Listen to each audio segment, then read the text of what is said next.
ਜਿਹੀਆਂ ਪ੍ਰੇਸ਼ਨਾਂ ਬਣਾ ਕੇ 21 ਤਰੀਕ ਨੂੰ ਮੇਲੇ ਆਸਟ੍ਰੇਲੀਆ ਦੇ ਚੱਲਣਗੇ। ਪਰ ਇੱਧਰ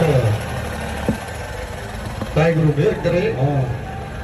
ਇਹ ਟਰੈਕਟਰ ਕਹਿੰਦੇ ਭਾਵੇਂ ਹਰਿਆਣੇ ਤੋਂ ਪੁੱਛਦਾ, ਪਰ ਇਹਨਾਂ ਨੇ ਡਾਇਲੌਗ ਨੇ ਜਿਹੜੇ ਉਹ ਪੰਜਾਬੀ ਵਿੱਚ ਇੰਨਾ ਕੁ ਤਾਂ ਦਿਖਾਉਂਦਾ ਹੀ ਹੈ। ਲਾਡੀ ਭਾਜੀ ਇੰਨੀ ਕੁ ਲਾਟ ਦਾ ਦਿਖਾਉਂਦਾ ਹੀ ਹੈ।